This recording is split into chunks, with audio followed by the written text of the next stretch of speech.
Tapi memang mengikuti puja bakti merupakan satu kebajikan, satu perbuatan baik yang akan membawa kebahagiaan bagi ibu, bapak, saudara-saudari. Saya dulu 20 tahun lebih yang lalu pernah datang ceramah di Jatia Tegal Alur gitu. Tapi tadi ketika saya datang, saya berpikir ini sama atau beda ya, karena dulu kecil gitu Jatianya. Nah, ternyata katanya pindah ya, dari Jatia yang kecil ke Jatia besar ini. Ini luar biasa perkembangannya ya, dan ini bagus. 20 tahun lebih kemudian Jatia ini berkembang dengan sangat baik, ruangannya luas dan masalahnya ini ruang puja baktinya luas, nyaman kan sekarang ini ada AC, kemudian ada ya LCD proyektor itu luar biasa ya, karena tidak semua Jatia Wihara punya LCD proyektor. Makanya waktu saya mau kesini saya tanya ada nggak LCD proyektor, kalau ada saya buat PPT-nya gitu ya, PowerPoint-nya seperti ini. Nah ini satu perkembangan yang luar biasa dari pengurus Jatia tentunya ya, dan ini cukup luas ya, parkirannya juga bagus. Ini untuk membeli tanah di sini tentu tidak murah ya. Itu pengurus ya, berarti Karakasabau Jatia ya, Karakasabau Wihara itu bisa mengumpulkan donatur, membeli tanah ini, membangun Jatia ini, itu luar biasa sekali. Nah, pada kesempatan ini materi yang akan saya sampaikan makna Waisak dalam kehidupan sehari-hari, karena sekarang kan dalam suasana Waisak ya, kita baru saja memperingati hari Trisuci Waisak 12 Mei yang lalu. Ini saya sampaikan biodata saya, tapi mungkin bukan untuk sombong ya, tapi biasanya saya memperkenalkan diri dulu. Memang Sabudara Katan memiliki pengetahuan dan keterampilan itulah berkah utama. Jadi ibu bapak, jadi terutama yang generasi muda Buddhis yang harus terus menuntut ilmu setinggi mungkin gitu. Karena pendidikan dapat mengubah kehidupan seseorang menjadi lebih baik. Dulu papa saya bilang, papa gak bisa mewariskan harta benda yang banyak pada anak-anak, tapi papa mewariskan pendidikan. Papa ingin anak-anaknya semua sekolah tinggi gitu. Makanya dulu saya sekolah, ketika lulus SMA, ya karena saya ingin mencari Buddha Dhamma itu. Jadi saya mempelajari Buddha Dhamma di waktu itu Akademi Buddhis Nalanda. Pada tahun 80 saya lulus SMA, tapi pada saat yang sama saya kuliah di Fakultas Hukum. Karena papa saya ingin saya mengerti hukum gitu. Kalau kita mengerti hukum kan kita nggak akan dibohongin orang katanya. Tapi ternyata saya kurang berminat bekerja di bidang hukum. Jadi akhirnya saya ya karena waktu masih mahasiswa sudah menjadi guru agama Buddha, jadi akhirnya saya ya terus berlanjut sebagai guru agama Buddha dan dosen agama Buddha. Nah saya ya kalau berkecimpung di bidang pendidikan, makanya harus kuliah gitu kan. Sekarang guru SD aja harus S1, kemudian dosen harus S2 minimal, dan kemudian karena saya dapat beasiswa juga dari Nalanda untuk kuliah S3, akhirnya saya ambil juga gitu. Karena sekarang dosen juga harus S3 ya, karena dituntut harus doktor gitu ya. Kemudian saya juga aktif di organisasi Buddhis di Mangga Budi. Tapi dulu saya sebenarnya nggak mau jadi pengurus, nggak mau jadi berkecimpung di organisasi Buddhis. Tapi ketika Wihara Pluit Dhamma Sukha berdiri, didirikan oleh Bapak Siwi Honoris, nah saya diminta jadi ketua pertama. Walaupun waktu itu saya tidak mau gitu, tapi saya dimotivasi oleh mendiang Bapak Cornelis Womor. Beliau bilang, "You harus terima sebagai ketua wihara, karena kalau tidak nanti pasti honoris konglomerat dari Vijayara waktu itu bisa kecewa. Nanti kalau dia pindah agama, nanti dananya ke agama lain gitu. Kan kalau dia tetap beragama Buddha, dia bisa membantu kegiatan umat Buddha, akan membantu wihara-wihara di Indonesia gitu. Dan akhirnya saya terima untuk satu periode 3 tahun gitu. Tapi sekarang wihara Pluit Dhamma Sukha juga setelah dipegang oleh Bapak Medianto dan kemudian saya juga aktif di organisasi Mangga Budi, karena waktu saya kuliah Romo Ratna Surya Widya memotivasi saya untuk aktif di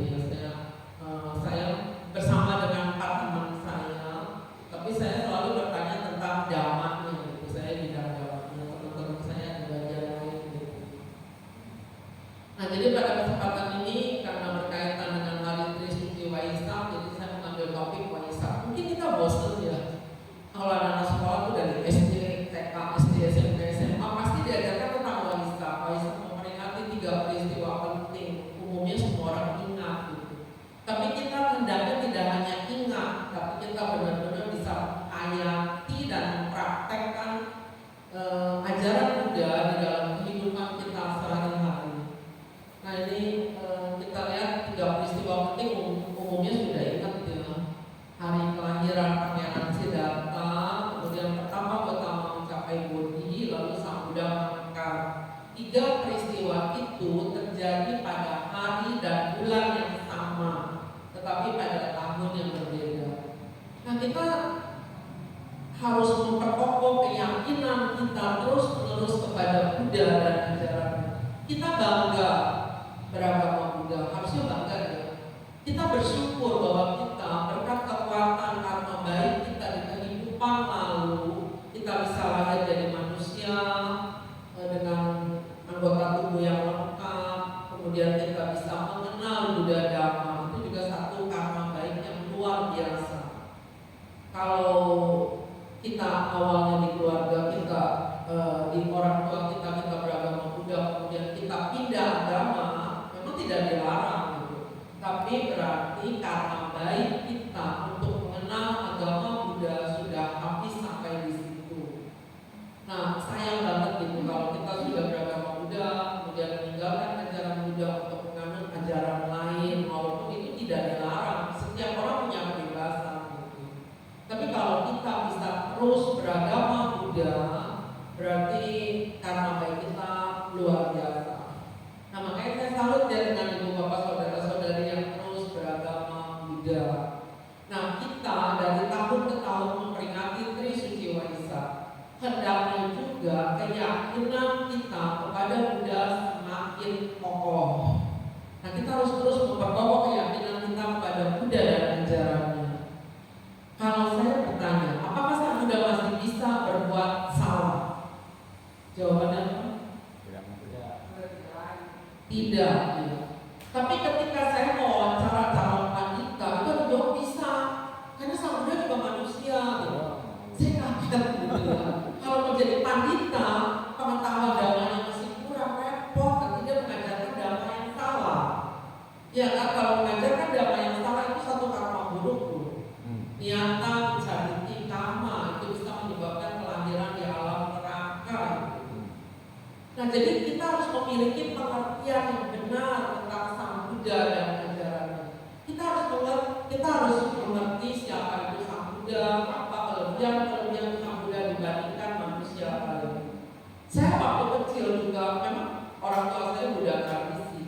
Saya beragama Buddha, tapi saya nggak gitu ngerti kenapa sih kita harus namaskara, bersujud-sujud ada ya dulu saya anggapkan itu patung gitu ya.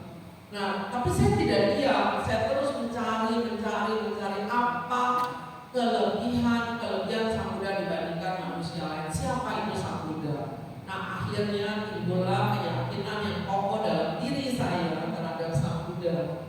Sang Buddha itu kita manusia, Sang Buddha juga manusia, tapi Sang Buddha kita manusia biasa, Sang Buddha manusia luar biasa yang pernah lahir di dunia ini, pernah berjuang mencari dan menemukan dhamma dan kemudian membabarkannya kepada kita semua.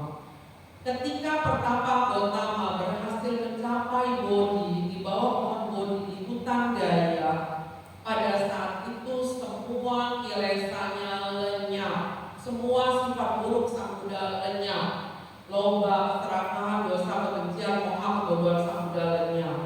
Tapi kalau kita kan masih punya ya, apa di antara ibu bapak saudara-saudari yang sudah tidak punya kilesa lagi. Nah, mungkin ya kita pasti masih punya ya. Pokoknya kita dikritik orang marah. Iya, kadang kita dikritik ya. Padahal itu kritik yang benar gitu, bersifat membangun gitu. Tapi kadang kita tidak bisa terima. Tapi memang saya ingat Biksu di Gunasasana yang sekarang di tiang bendera itu yang mendirikan Panti Asuhan Buddhis, juga Mati Joko Buddhis. Beliau pernah mengatakan kritik bagaimanapun lembutnya tidak enak didengar di telinga. Benar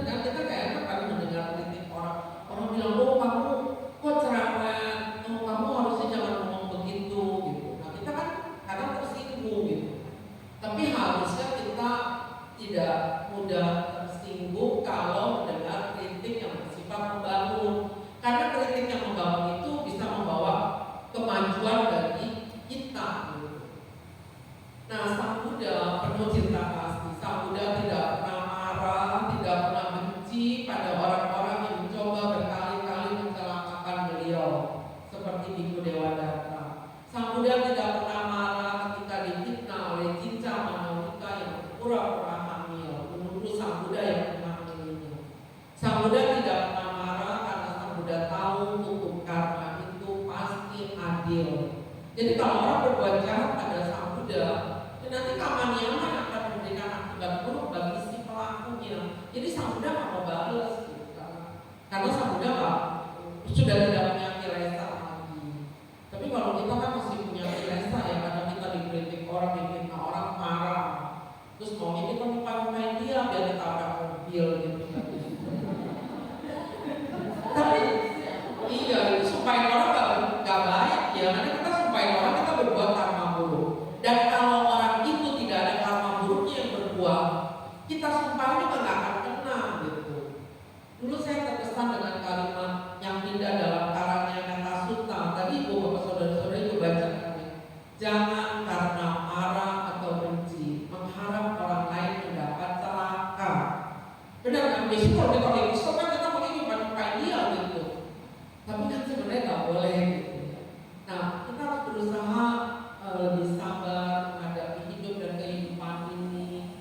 Terus ya bisa terima kenyataan kalau orang mengkritik kita, sikap kita yang paling baik itu apa? Memberikan maaf.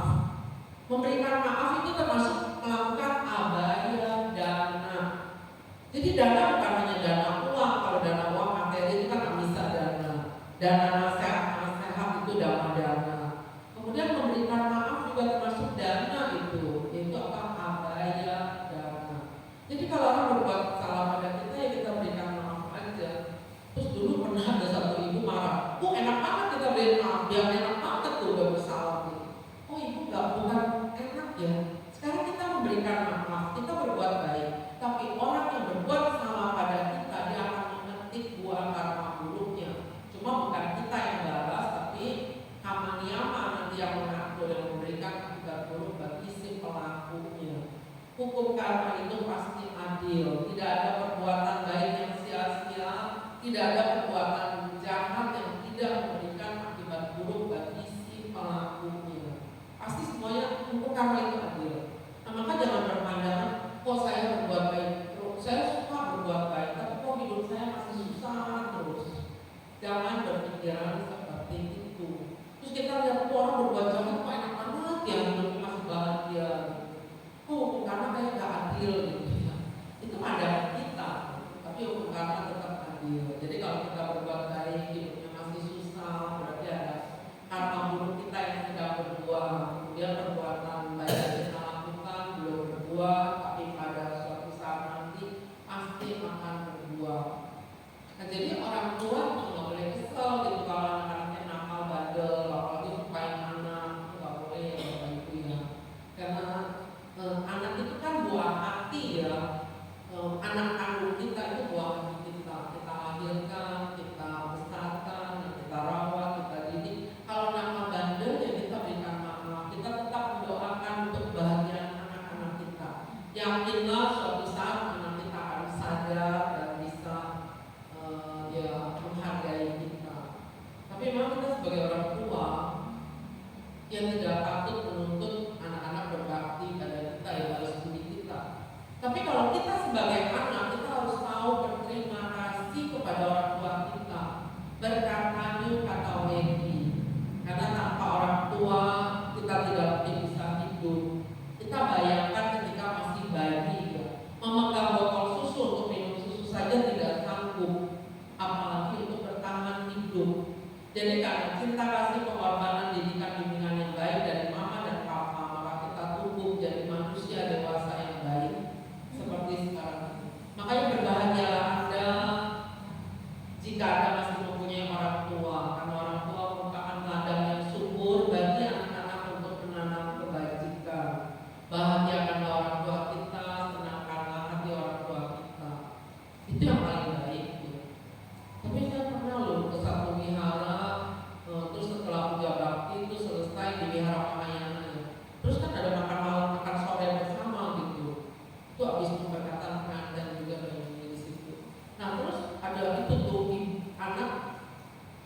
beliin makanan buat mamanya, tapi itu yang keras-keras, goreng-gorengan gitu ya. Terus mamanya suruh makan gitu. Ada sih yang maksudnya yang melayani mamanya itu. Terus dia udah makan selesai, mamanya belum ngomel gitu. Mak, kita kan makan, Mak. Kita udah mau pulang, ayo kita kan makan begini susah banget sih. Izin lagi cepetan. Dia nggak tahu kali itu orang tua itu kan kayak susah kan dia. Nah makanya kalau papa mama udah tua, ya cari makanan yang lembek-lembek lah, seperti satu tahu kali ya lembek. Jadi jangan goreng-gorengan keras itu susah lah di orang tua hidupnya kan gitu ya. Ya kan beda dengan kita. Nah jadi ada bahagian orang tua Anda yang perhatikanlah kebutuhan mereka. Terus kalau ya makanan, bawakanlah makanan kesukaan orang tua kita. Dan kemudian dengan bertambahnya usia juga cari makanan yang lunak-lunak gitu ya.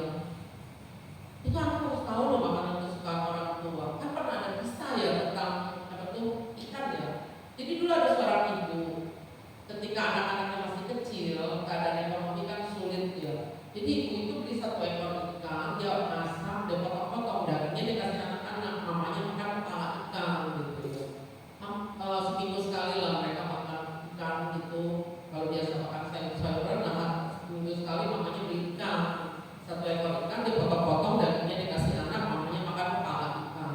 Terus sambil ya berjuang menyekolahkan anak-anaknya sampai lulus kuliah, kerja, terus anak-anaknya berumah tangga.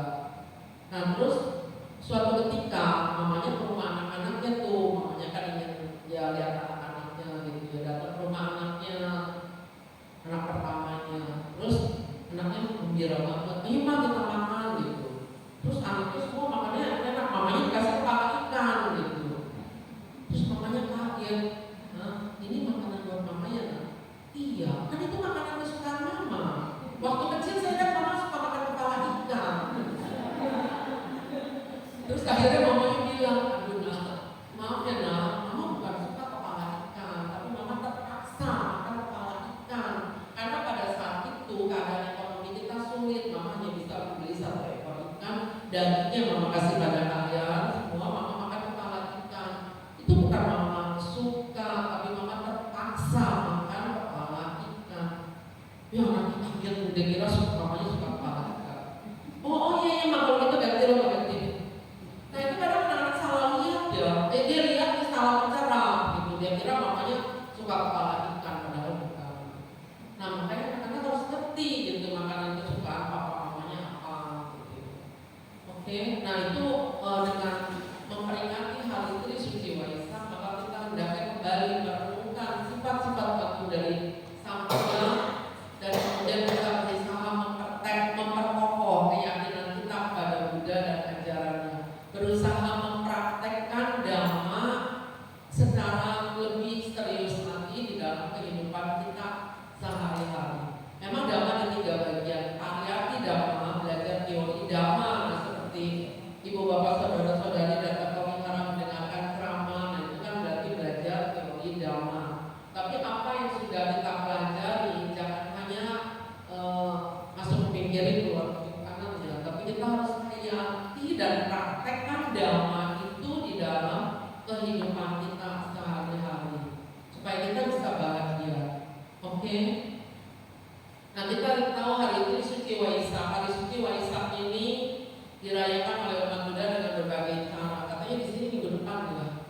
Makanya boleh. Pokoknya dalam waktu 1 bulan kita masih boleh merayakan hari Trisuci Waisak.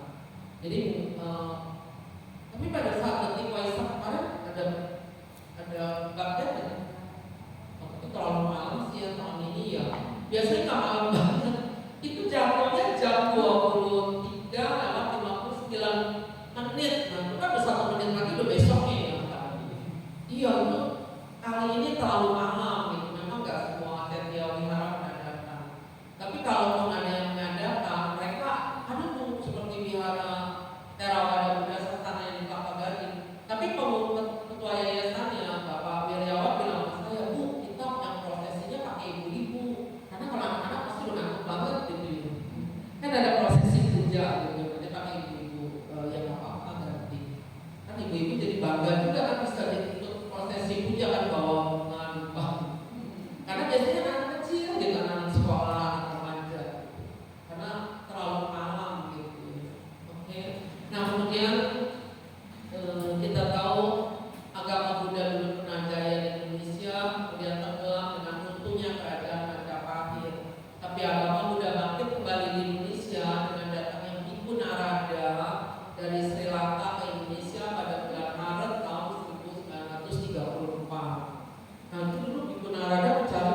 Muda dibantu oleh Bapak Tridharma, Bapak Petekwai di kelenteng-kelenteng.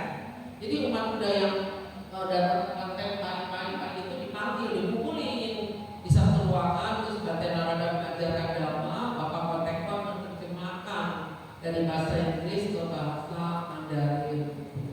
Nah itu sejak itu agama Buddha mulai bangkit kembali.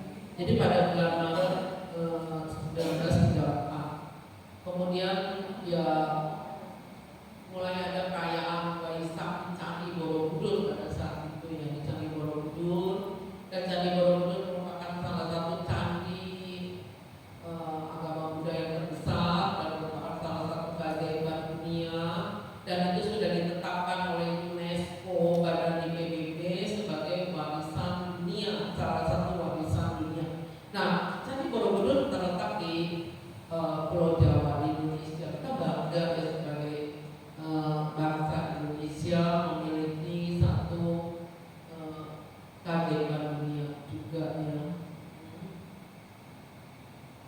Nah kemudian kita tahu dalam menyambut Trisuci Waisak, umat Buddha dan umat Buddha baik para biku Pambajita, para biku Samanera atas senangnya atau Garawasa seperti kita umat rumah tangga itu pasti mengadakan berbagai kegiatan dalam rangka menyambut hari Trisuci Waisak.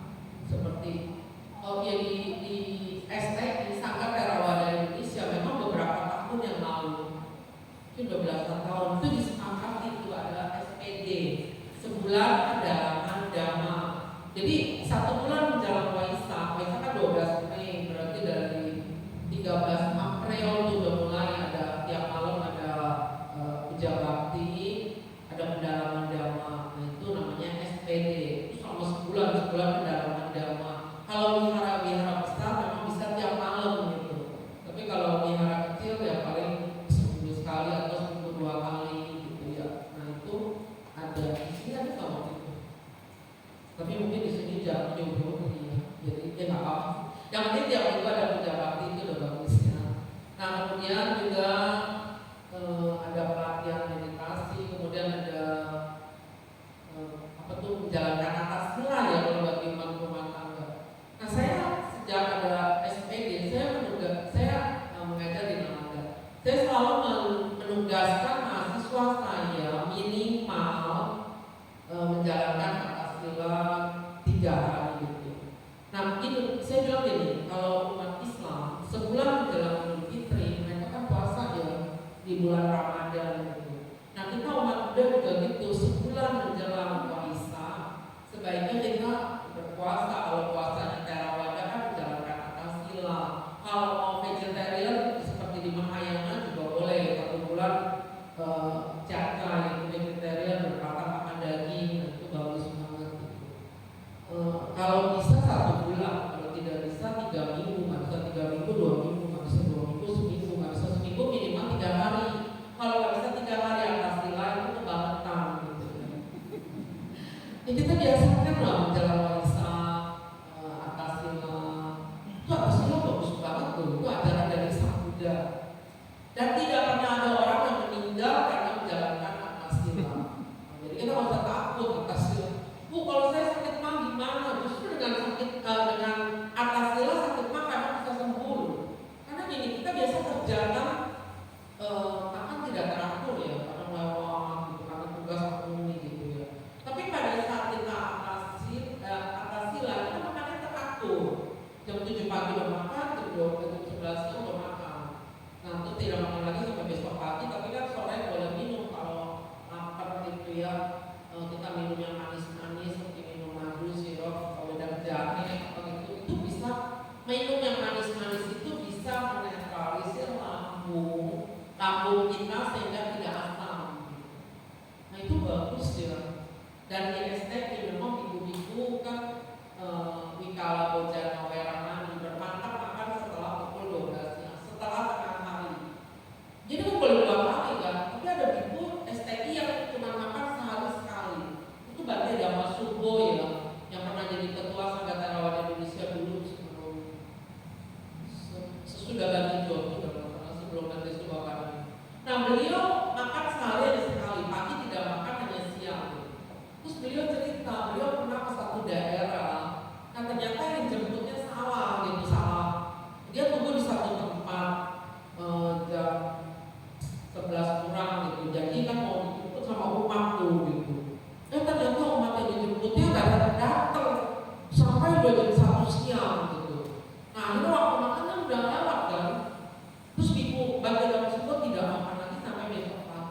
Dia hanya minum air doang, tapi kuat ya Bang, luar biasa.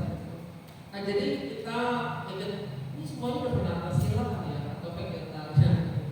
Nah itu bagus, kalau belum pernah nanti praktekkannya atau meditasi itu bagus banget ya. Tapi kalau nggak kuat ya jangan dipaksa ya. Itu kebebasan, kita bebas. Tapi kalau kita bisa menjalankan Antasila itu bagus. Karena Sang Buddha pernah mengatakan barang siapa yang mempraktekkan dhamma maka dhamma itu akan melindungi orang yang melaksanakannya. Orang yang melaksanakan sila lebih banyak akan dia anggap lebih dahulu sampai merealisasi nibbana. Jadi kalau misalnya ini jalan lurus nih, misalnya contoh nibbana di atas, contoh ini nibbana di atas nih. Kita dari bawah akan jalan. Kalau para biku kan silanya lebih banyak kan 227 sila. Berarti itu jalannya lurus gitu. Kalau kita hanya 5 sila jalannya belok-belok. Tapi sampai juga sih ke atas. Nah kalau atas sila kan dari 5 sila kita tambah 3 jadi 8 sila. Nah kalau 8 sila kan lebih banyak dari 5 sila. Ya berarti beloknya nggak terlalu belok banget gitu ya. Nah jadi kalau simpel ya kalau kita mau bertekad menjalankan atas sila, terutama pada orang bilang check-in cakbo gitu ya, pada hari Uposatha tanggal 1 penanggalan lunar atau pada tanggal 15 itu bagus.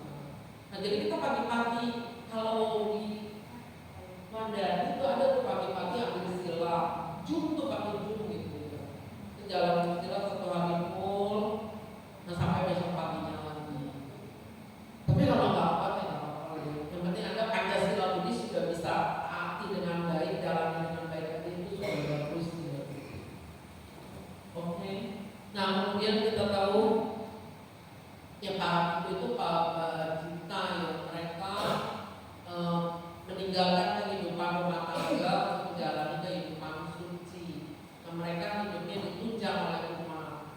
Nah mereka punya tradisi pindapata berjalan membawa mangkok dari satu tempat ke tempat lain dengan tujuan untuk memberikan kesempatan kepada orang untuk berdana. Itu pindapata yang tradisi para biku. Kemudian kita juga sebaiknya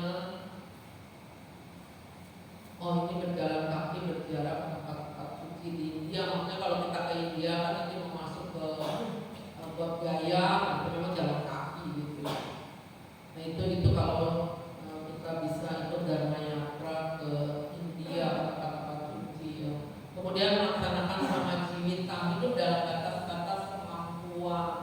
Kita tahu sekarang kan keadaan ekonomi Indonesia sudah sulit ya. Nah kita bersyukur kalau kita masih bisa makan sehari 3 kali, masih punya pekerjaan tetap, masih punya mata pencaharian. Nah tapi kita harus rajin menabung gitu. Kita tidak boleh lebih besar pasar daripada tiang, artinya lebih besar pengeluaran daripada pemasukan. Itu yang tidak boleh. Sang Buddha mengajarkan kita untuk sama jiwita, menempuh cara hidup yang sesuai gitu, seimbang. Jadi yang hidup tidak lebih dari batas pengeluaran kita tidak lebih besar dari pemasukan. Jadi hidup dalam batas-batas kemampuan. Jadi kalau penghasilan kita segitu, bisa kita bekerja di penghasilan kita misalnya 4 juta.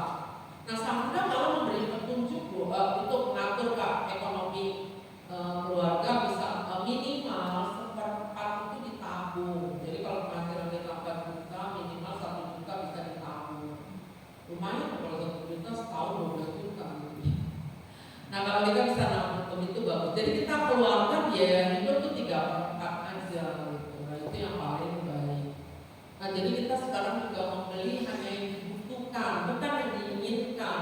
Kita ingin, tapi itu bukan kebutuhan pokok. Lebih baik jangan dibeli gitu. Karena sekarang kalau kita beli barang-barang banyak juga di rumah numpuk gitu ya buat apa? Kita beli makanan juga makanan yang kita suka. Jangan makan tidak dihabiskan terus dibuang-buang, itu gak baik ya.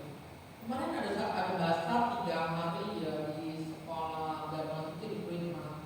Itu saya lihat ya ada orang beli makanan, baru makan sedikit babi goreng, baru makan sedikit dibuang. Itu kan sayang banget ya, masih panas loh. Itu murid saya bilang, Bu, ini yang bergambar di khotbah itu, ini masih panas loh Bu, sayang kan dibuang gitu. Kalau nggak mau jangan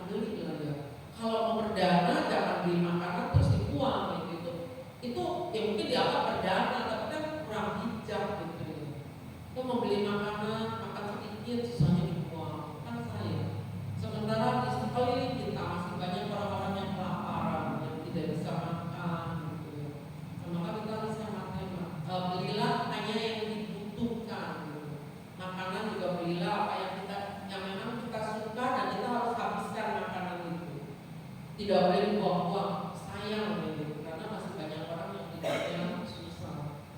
Nah, kemudian pada bulan Waisak biasanya juga umat Buddha mengibarkan bendera Buddhis.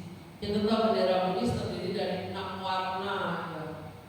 Warna biru, ini masing-masing punya arti sih. Biru melambangkan bakti, anak-anak harus berbakti pada orang tua. Kuning bijaksana, ini kita harus rajin belajar mendengarkan dhamma supaya bertambah cerdas dan bijaksana. Kemudian merah cinta kasih, kita harus mengajarkan cinta kasih kepada semua makhluk, tidak membenci mereka. Kemudian putih suci artinya kita punya pikiran yang suci bersih, yang penuh cinta kasih dan kasih sayang. Pikiran memberikan maaf pada orang-orang yang bersalah pada kita dan seterusnya. Kalau jingga itu semangat, nah kita harus rajin dan bersemangat melakukan tugas dan kewajiban kita sehari-hari sehingga kita bisa sukses. Kemudian campuran dari kelima warna itu melambangkan siap melaksanakan dhamma. Nah, bendera di sini dulu belum ada, tapi kemudian dirancang oleh Kolonel Henry Steele Olcott dari Sri Lanka ya, pada tahun beliau ini dirancangnya dan dikibarkan pertama kali bendera di sini di Sri Lanka pada tahun 1885. Dan sejak saat itu umat Buddha di seluruh dunia juga membuat bendera Buddhis dan mengibarkannya terutama di perayaan Waisak ya. Nah itu bagus. Sebenarnya warna-warna ini diambil dari warna yang keluar dari tubuh Sang Buddha pada minggu keempat setelah Sang Buddha mencapai Bodhi. Nah ketika pertama mencapai Bodhi kan beliau berpuasa selama 7 minggu. Pada minggu pertama beliau tetap duduk di bawah pohon Bodhi menikmati kebahagiaan buddhanya. Nah pada minggu kedua beliau berjalan beberapa langkah dari pohon Bodhi. Beliau balik lagi memandangi pohon Bodhi dengan mata yang tidak berkedip sebagai ungkapan rasa terima kasih kepada pohon yang telah melindunginya dari hujan dan panas. Nah di situ Sang Buddha telah mengajarkan kata weditau berterima kasih kepada pohon Bodhi benda mati saja. Sang Buddha bisa mengucapkan terima kasih, apalagi kita kepada orang tua yang telah berjasa besar ya. Jadi kita juga harus berterima kasih kepada papa dan mama kita yang telah membuat kita berhasil hidup seperti sekarang ini. Nah kemudian pada minggu ketiga kan Sang Buddha menciptakan jembatan emas di udara. Sang Buddha berjalan mondar-mandir di atas jembatan emas di udara itu untuk memberitahukan kepada para dewa dan manusia bahwa beliau telah mencapai Bodhi. Tapi bukan sombong ya. Kemudian pada minggu keempat Sang Buddha menciptakan kamar batu permata, kamar yang terbuat dari batu permata di hutan Gaya itu, dan di dalam kamar batu permata itulah Sang Buddha bermeditasi mengenai Abhidhamma. Karena tubuhnya sudah suci bersih sehingga keluar sinar yang berwarna-warni. Pertama keluar warna biru, kemudian kuning, merah, putih, jingga dan campuran dari kelima warna itu. Jadi warna ini diambil dari warna sinar yang keluar dari tubuh Sang Buddha.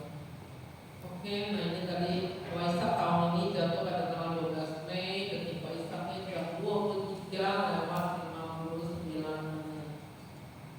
Nah kita ya kalau bisa meditasi pada detik Waisak itu bagus sekali ya, merenungkan keagungan Buddha, keindahan dari ajaran Buddha yang tercantum dalam kitab suci Tripitaka.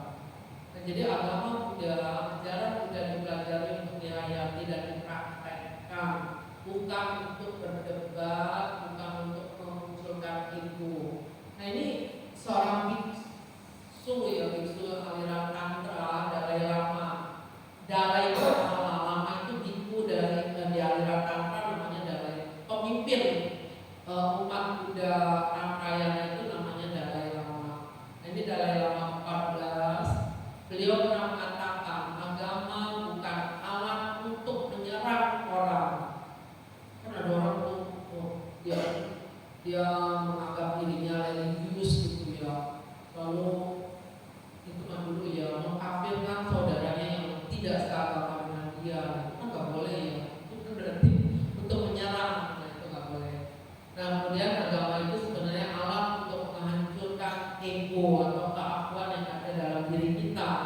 Jadi kita belajar agama Buddha untuk menghancurkan kilesa-kilesa kita, sifat-sifat buruk yang ada dalam diri kita. Nah itu yang paling benar nih. Cuma banyak kan manusia untuk belajar agama Buddha untuk berdebat misalnya. Nah kita belajar agama Buddha dari mana? Dari kitab suci Tripitaka ya. Kitab suci Tripitaka itu harus kita pelajari, kita hayati dan kita praktekkan. Nah Tripitaka 3 ragam itu 3 bagian yang terdiri dari Vinaya Pitaka yang berisi khotbah, Sutta Pitaka, Vinaya Pitaka itu berisi peraturan tata tertib bagi para biku bikuni, Sutta Pitaka itu berisi khotbah Buddha, kemudian Abhidhamma Pitaka itu berisi ajaran mengenai filsafat, metafisika dan ilmu jiwa Buddha Dhamma. Nah kita tahu intisari ajaran Sang Buddha, mungkin udah pernah dengar ya dari pelajaran dari SD, SMP, SMA. Intisari ajaran Sang Buddha kan terdiri dari 3 baris kalimat yang tercantum dalam kitab suci Dhammapada bab 14 ayat 183. Itu apa? Sabda papasa karana, janganlah berbuat jahat. Itu ringkasan dari Vinaya Pitaka. Vinaya Pitaka kan berisi peraturan tata tertib bagi para biku-bikuni, juga sila-sila bagi umat rumah tangga. Nah seperti Pancasila Buddhis itu tergantung dalam Vinaya Pitaka kan intinya untuk menghindari membunuh, menghindari mencuri, menghindari berzina, menghindari berdusta, menghindari mabuk-mabukan. Nah itu kan intinya menghindari kejahatan kan. Sabda papasa karana, janganlah berbuat jahat. Kenapa? Karena perbuatan jahat akan memperpanjang penderitaan kita. Kita semua kan sudah bosan hidup menderita, kan? Kita semua ingin hidup bahagia. Karena itu hentikanlah perbuatan jahat agar penderitaan kita tidak bertambah panjang. Nah kemudian salah satu sampada, tambahlah kebaikan. Itu ringkasan dari Sutta Pitaka, khotbah Buddha. Seperti misalnya Pasigalawada Sutta yang berisi kewajiban anak-anak harus berbakti kepada orang tua harus mendidik anaknya dengan benar gitu. Nah itu kan intinya berbuatlah baik kan. Orang tua mengajak anak-anaknya ke sekolah Buddhis gitu, ketika anak sudah bisa berjalan. Nah itu kan intinya supaya anak menerima ajaran baik, kan pasti dibiarkan ajarannya baik-baik dan nanti bisa dilaksanakan. Nah itu kan intinya berbuatlah baik. Nah orang tua mendidik anak-anaknya dengan penuh cinta kasih sayang, itu juga orang tua berbuat baik. Sesama saudara saling hidup rukun gitu ya, tidak bertengkar, tidak berebutkan warisan dan lain-lain. Nah itu kan intinya berbuatlah baik gitu kan. Kemudian Abhidhamma Pitaka itu intinya tentang membersihkan pikiran, Santita Pariyodhamma, sucikan pikiran. Nah Abhidhamma kan mempelajari tentang pikiran gitu. Pikiran merupakan pelopor dari segala sesuatu. Kalau pikiran kita baik, maka ucapan dan perbuatan kita juga baik. Tapi kalau pikiran kita tidak baik, maka ucapan dan perbuatan kita juga menjadi tidak baik. Nah maka teruslah kembangkan pikiran-pikiran baik. Nah, jadi kalau misalnya kita lihat dari kejauhan, oh itu musuh saya datang. Waduh, udah kesel tuh kalau lihat musuh, kan lihat orang yang kita gak suka. Nah kita udah kesel dia. Kalau kita biarkan pikiran kesel, jengkel, benci, dendam, berkecamuk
semakin bisa berbuat salah kan ya. Nah kalau berbuat salah ya kita nggak patut jadi contoh.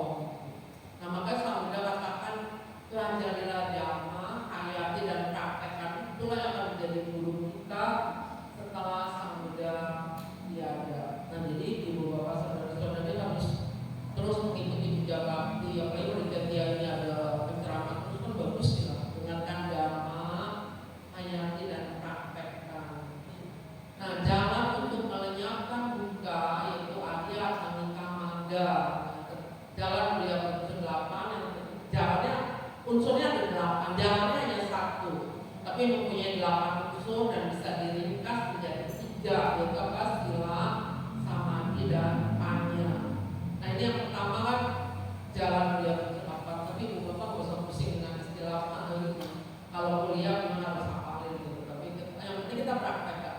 Samadhi, pandangan benar, pengertian benar, berarti kita harus mengerti ajaran Sang Buddha secara benar, bahwa Sang Buddha bukan juru selamat, bahwa Sang Buddha bukan tempat kita menggantungkan harapan, memohon sesuatu. Sang Buddha adalah penunjuk jalan. Sang Buddha telah menunjukkan satu jalan kepada kita, dan jalan itulah yang harus kita pelajari, kita praktekkan sehingga bisa membawa kita ke arah kebebasan diri dari duka. Nah itu samadhi. Kemudian yang kedua sama sankappa, pikiran benar. Pikiran kita harus suci bersih, penuh cinta kasih dan kasih sayang. Yang ketiga sama waca, ucapan benar. Kita harus selalu berkata benar. Jangan berdusta. Hindarilah berdusta, hindarilah memfitnah, hindarilah bicara kasar, terutama terhadap orang tua. Yang anak tidak boleh bicara kasar pada orang tua, itu tidak baik ya. Mungkin anak itu bilang, dulu saya waktu kecil gak dimomel-momel dengan papa mama, sekarang setelah saya besar saya balas dendam. Ya nggak boleh lah. Kita kalau tidak nakal, tidak mungkin orang tua kita memarahi kita. Jadi kalau kita dimarahi oleh orang tua, itu karena orang tua sayang pada kita, mendidik kita supaya jadi manusia yang baik, yang benar.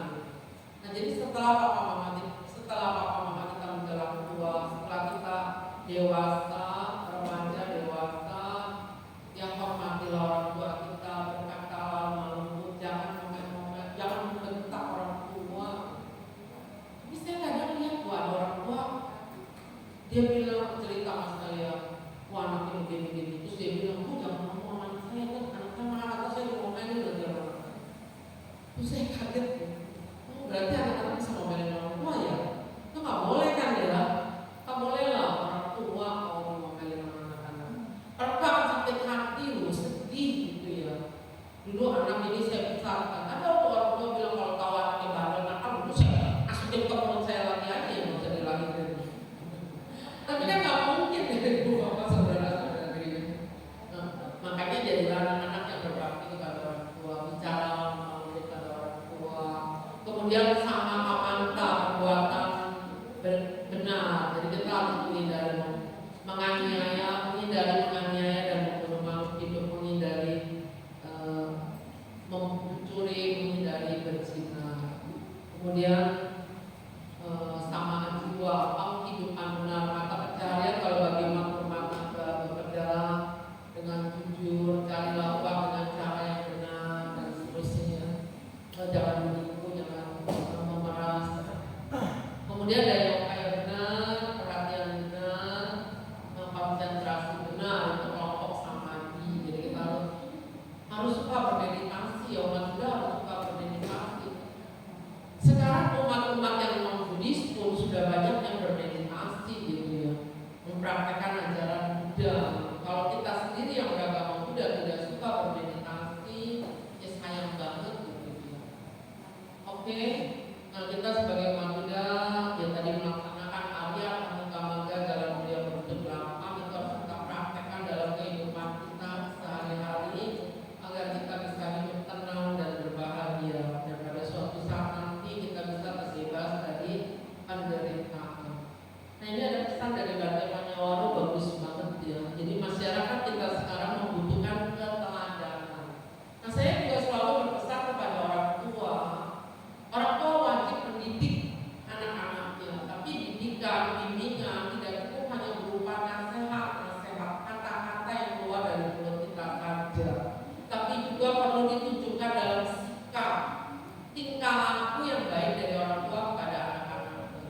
Jadi kalau kita sebagai orang tua tidak ingin anak kita berkata kasar, kita juga sebaiknya tidak berkata kasar di depan anak-anak.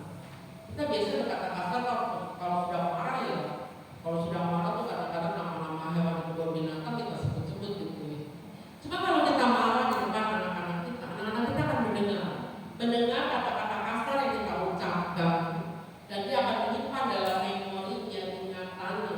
Dan suatu ketika anak kita akan kembali mengucapkan kata-kata kasar yang pernah kita ucapkan itu, mungkin di hadapan bapak ibunya, teman-temannya, itu kan tentu tidak baik ya.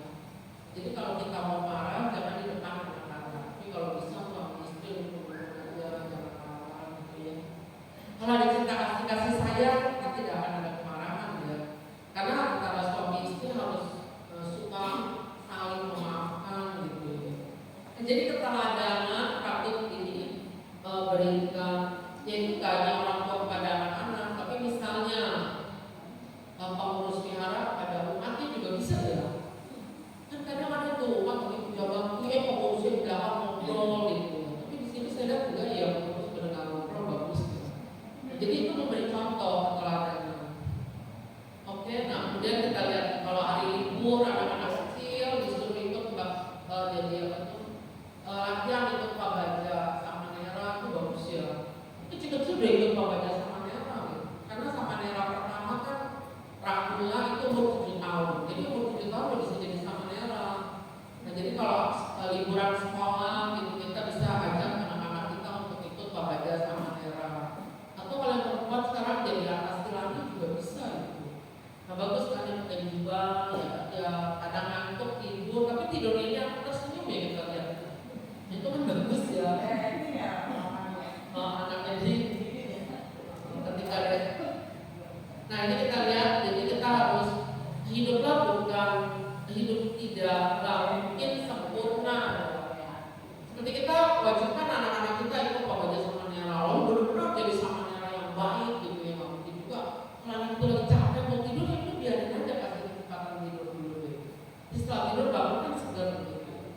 Nah jadi memang gak bisa sempurna, tapi minimal kan dia udah mau praktek, jadi menjalani kehidupan sebagai sama Nera itu kan baik sekali ya. Oke. Nah kemudian di Waisak menjalankan kata sila, kalau di Mahayana makan daging, vegetarian itu bagus juga. Oke, mengembangkan cinta kasih dan kasih sayang. Nah ini menjelang Waisak juga biasanya ada kegiatan tidak akal ya ketika itu. Seperti kemarin kan tidak bakal 4 Mei ya di Kemayoran sana ya. Nah itu tidak bakal nasional ya. Karena itu tidak bakal juga bagus. Ya sebenarnya juga bagi panitia salah satu cara mencari dana. Tapi juga itu makanya dulu kan banyak barang-barang gitu. Entah dipisah-pisahin lagi, lama susah gitu ya. Terus dibagi-bagi sih ke wihara-wihara gitu. Termasuk juga waktu itu tahun lalu pada mahasiswa Nalanda itu dapat beras dan macam-macam gitu ya. Nah tapi sekarang kan lebih banyak dana uang kali ya. Karena kemarin dianjurkan, karena kalau barang packingnya juga susah gitu ya, bisa pisahin lama, terus kadang busuk lagi. Karena ada barang ternyata barang basah gitu, makanan basah kan nggak udah kecampur, jadi susah gitu. Nanti kalau udah rapi ini itu packingnya itu bisa-bisanya itu perlu waktu gitu. Karena udah 2-3 hari kan basi makanan basah. Maka lebih baik ya barang-barang yang kering atau uang itu lebih bisa bermanfaat, disalurkan lebih baik. Nah karena kebutuhan pokok minggu memang ada berupa juga makanan, tempat tinggal, obat-obatan. Bisa tuh biasanya di amplop ada tulisan tuh untuk biku satu pacaya yang 4 kebutuhan minggu. Kita mengikuti. Nah ini juga program dari Sangga Tarawada Indonesia, Pak Baja, Uka Sampada. Dulu Pak Baja sama Nera doang, tapi beberapa tahun lalu sejak 2017 ya Baca Sukmemo Manatera serta biku-biku lainnya tuh dalam Sangga Tarawada Indonesia setuju diadakan Pak Baja Uka Sampada. Jadi Pak Bajanya itu pagi Pak Baja nih jadi sama Nera, kita bisa sebagai sama Nera. Terus siang setelah makan siang kita bisa sebagai biku. Nah itu bagus bagus juga menjalankan 200. Kalau sama Nera kan menjalankan dasar sila dan 75 sila sektia. Tapi kalau jadi buku kan menjalankan Patimokkha sila 227 sila. Nah ini brosur saya ambil waktu liburan mendarat para anggota Magabudi menjalani kehidupan mengikuti Pak Baja Upasampada di Vihara Giliran Gunung Sindur. Nah itu di bawah panitianya, ketuanya Bante Jamanjako. Itu Bante yang luar biasa ya. Nah ini kemudian pada hari kan 2 minggu, hari Minggu lepas hari Jumatnya mereka diajak jalan-jalan ke wihara-wihara di Jakarta. Nah ini waktu mereka berkunjung ke wihara Jakarta dan Jaya, Sutra Wonosobo, mereka foto ada Bante Sombat, Bante Sukemo dan Bante Dhamma Suko. Juga biku-biku lain yang ada di dalam kakak. Nah ini kegiatan salah satu pelatihan biku yaitu melakukan pendapatan, tapi benar-benar waktu itu kita hanya dana nasi putih yang benar ya, dana nasi putih. Lauknya itu langsung didanakan. Waktu pendapatan itu cuma nasi putih doang, 1 sen doang. Kalau yang makanannya itu langsung ke ruang makan. Nah ini juga ada pelatihan sama Nera kecil. Nah kita bagus ya kecil-kecil dari liburan sekolah mau menjalani kehidupan sebagai sama Nera. Jadi anak kecil udah bawa bol, mangkok gitu ya. Cuma kan anak kecil mampu ditakut jatuh, maka digantung di leher ada talinya. Pakai talinya gitu ya. Supaya gak jatuh bolnya mangkoknya gitu. Iya boleh cucu-cucuin kalau itu mau suruh ikutin. Iya. Nah kemudian ini pendapatan, nah ini orang-orang bule aja mau berdana pada biku kan, cewek-cewek bule itu. Bagus berarti dia mengerti ajaran Buddha juga, yang mempraktekkan ajaran Buddha. Nah biku-biku juga banyak sekarang orang-orang bule jadi biku seperti ini. Ini Bante dan banyak umat ini pendapatan seperti ini. Oke, itu makna Waisak. Jadi saya harapkan di saat menjelang Waisak itu kita menjalankan sila bagus. Kemudian setelah Waisak juga dalam waktu 1 bulan kita tetap merenungkan keagungan Buddha, Dhamma dan Sangha. Kemudian kita berusaha memperkokoh keyakinan kita kepada Sang Buddha. Buddha sarana gacami, aku berlindung pada Buddha. Artinya apa? Aku memilih Sang Buddha sebagai guru dan teladanku. Guru kita itu Sang Buddha yang maha sempurna. Kemudian teladan, orang yang patut kita contoh sikap tingkah lakunya, karena sikap tingkah laku Sang Buddha sudah sempurna, pasti baik, karena Sang Buddha telah mencapai tingkat kesucian yang tertinggi, yaitu arahat, yang telah berhasil membasmi semua kilesanya, semua sifat-sifat buruknya, sehingga Sang Buddha tidak mungkin lagi bisa berbuat salah. Makanya patut kita contoh sikap tingkah laku Sang Buddha yang baik itu. Mungkin demikian, ada yang ingin ditanyakan, silakan Ibu Bapak saudara dari. Mungkin 1-2 pertanyaan masih bisa ya. Iya, silakan Bu. Dan cuma bilang saksian kemarin itu apa orang muslim antusias banget karena jadi dia terharu itu sebagai umat Buddha toleransinya harus mereka umat muslimnya datang ke Borobudur. iya pada nyaksiin lampion gitu di dalam ruangan itu masuk. Oke. Tapi masa mereka pas lampion juga bagus. Ya memang saya lihat ya sejak Gus Dur jadi presiden pada tahun 2019 ya, Gus Dur itu juga tokoh agama, temannya Bante Panyawaru Manera. Nah ketika Gus Dur jadi presiden dia mulai mencanangkan kegiatan lintas agama gitu ya, karena sebelumnya kan nggak ada lintas agama, jadi tokoh-tokoh berbagai agama itu diminta kumpul diskusi gitu ya. Dan saya salut ketika perayaan Waisak pertama waktu Gus Dur jadi presiden di Jakarta International Convention Center di situ. Nah itu tokoh-tokoh berbagai agama tampil kemudian memberikan ucapan selamat. Jadi dari tokoh misalnya Islam, Katolik, Hindu, Buddha mengucapkan selamat kepada umat Buddha Indonesia. Dan waktu itu saya salut ya, ada ucapan selamat dari Katolik ya, dari Paus. Jadi dibacakan oleh Romo Katolik, jadi yang mewakili Katolik ya. Nah itu beliau bacakan surat dari Paus di Vatikan Roma sana. Dan Paus itu bilang gini, kami mengucapkan selamat Waisak kepada umat Buddha Indonesia. Kami bangga dengan agama Buddha.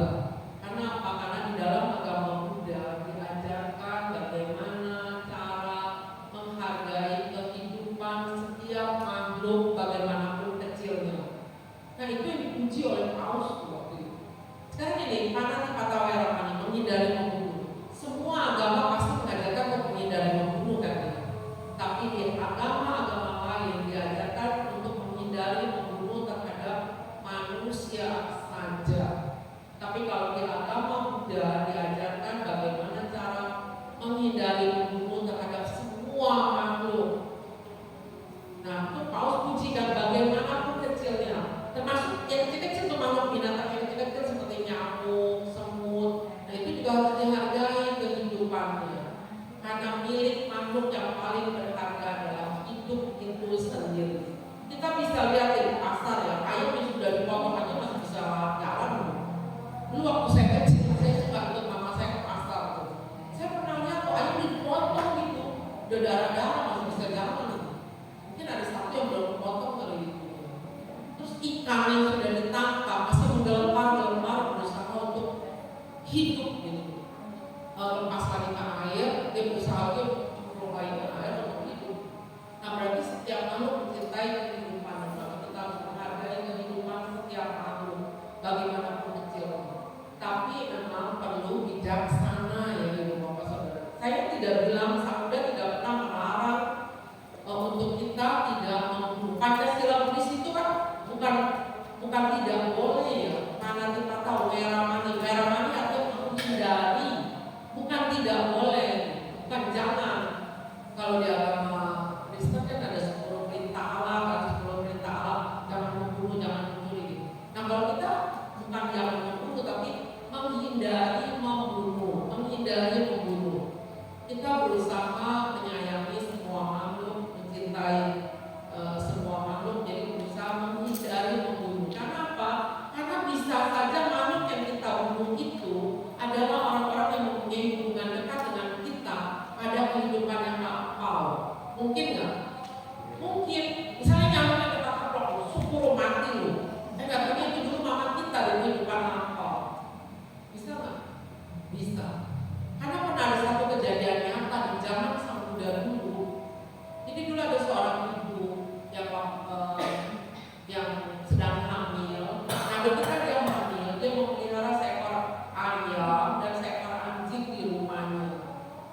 Nah sampai kandungan itu dari sebulan, 2 bulan, 3 bulan sampai 9 bulan, 10 hari, tiba waktunya ibu itu melahirkan seorang bayi laki-laki. Nah ibu itu begitu gembira, begitu bahagia sekali dengan kehadiran sang bayinya itu. Nah terus sehari 2 hari, seminggu 2 minggu, tenaga ibu itu udah mulai pulih. Terus dia mulai potong ayam peliharaannya dia. Nah jadi pagi-pagi dia tidurin bayinya di kamar bayi itu.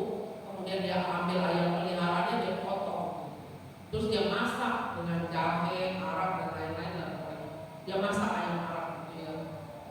Nah terus setelah matang dia ambil, dia taruh di meja makan. Ini misalnya meja makan, ayam arabnya taruh di sini, dia duduk. Dan zaman dulu itu pintu rumah banyak kan terbuka ya, jadi dia nggak terkunci gitu dan maling jarang datang gitu. Karena zaman dulu ya moral manusia lumayan tidak bagus, pencuri-pencuri. Jadi pintu rumah terbuka nggak apa-apa. Nah, jadi pintu rumah dibuka, ibu ini duduk di sini, dia makan ayam arabnya. Terus mungkin karena wangi ayam arab itu anjing peliharaannya datang menggonggong gitu. Terus anjing itu ingin minta, tapi ibu itu pikir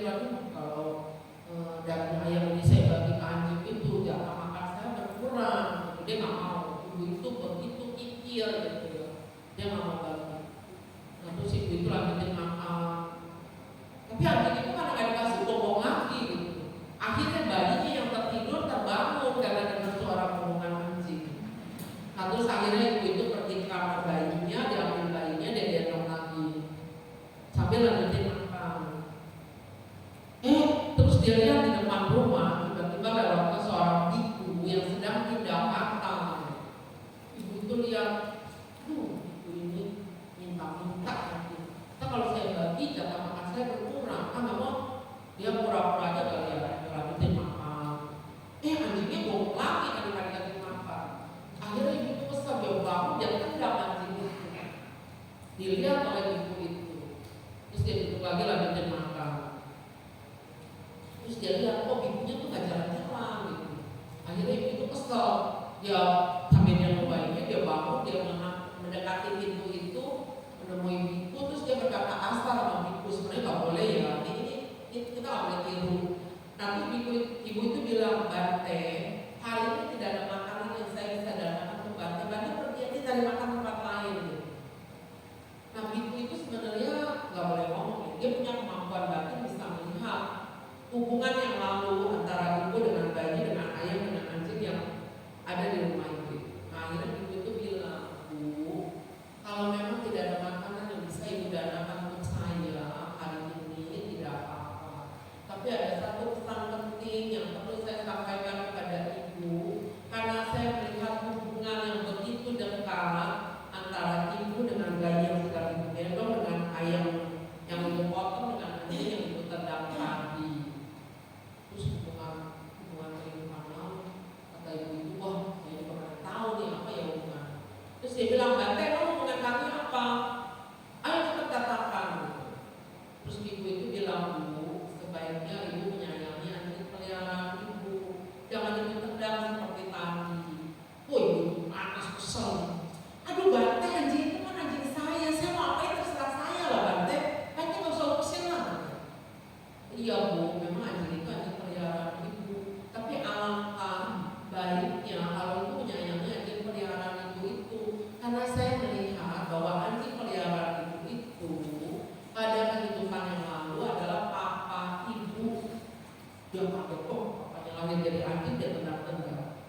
Kemudian ayam yang tadi pagi ibu potong, yang sekarang dagingnya sedang ibu makan itu, pada kehidupan yang lalu adalah mama ibu. Dia kaget, mamanya lagi jadi ayam, dia potong lagi dia makan sekarang dagingnya. Nah kemudian bayi yang sedang ibu gendong ini, ibu sayang ini pada kehidupan yang lalu adalah musuh ibu. Kaget ya, musuh aku dia banting nih, musuh bakal digendong. Terus ibu itu bilang, Bu, tapi sekarang dia sudah jadi putra ibu. Ibu harus sayangi putra ibu dengan sepenuh hati.